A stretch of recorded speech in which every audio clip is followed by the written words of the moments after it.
Education is another of the Rochdale principles. I want to spend a few moments just exploring what cooperative education means, both past and present. And it's probably easier to understand it if we look back at why it was so important to the Rochdale pioneers and early co-operators. They were concerned that as democratic organisations, their members had the skills and competencies to enable them to run their very rapidly growing businesses effectively. We're talking of a time long before universal education. Lots of their people had limited literacy skills.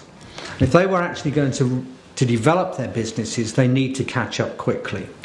So early cooperatives set up libraries, reading rooms, education classes, absolutely pioneering adult education, alongside setting up children's classes, often run on Sundays as socialist Sunday schools or cooperative Sunday schools as well.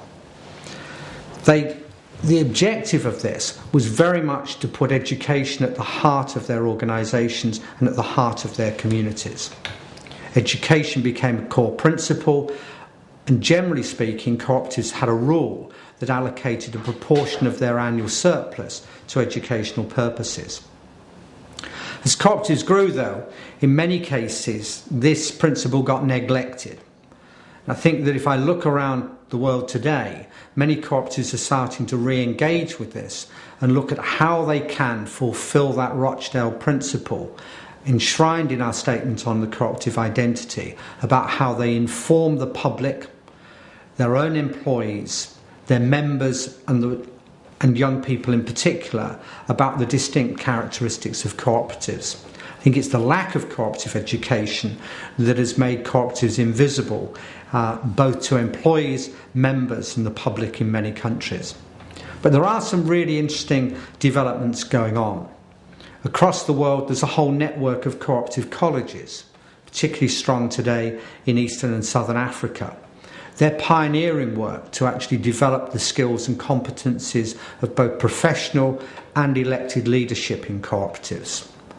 We see initiatives in many parts of the world about running schools within the state education system as cooperatives, bringing cooperative education to a new generation by teaching them about cooperation in the curriculum.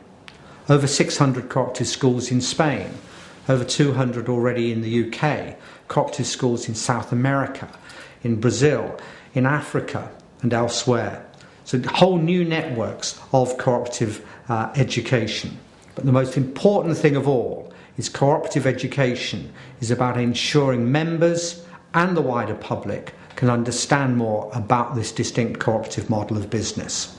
From very early days, there was always two distinct aspects within what became known as cooperative education. The first is what I would call training, about the core skills that you would need to run any business. If you're a housing cooperative, what are the legal requirements you need to comply with?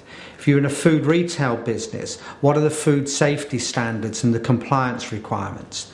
And they're very different, the distinct business skills that you need, from those about actually understanding what a cooperative is, understanding its distinct nature and characteristics, and how, by putting, for example, the values into practice, you can help build business success. Unfortunately, in many cooperatives, the former, the compliance requirements, the things that they legally have to do, health and safety training, have become dominant, and too often the cooperative education has been neglected. We need boards of cooperatives of every type to recognise the critical importance of all aspects, proper investment in training and development of staff at all levels, but paralleled with cooperative education both for staff, members and the wider public.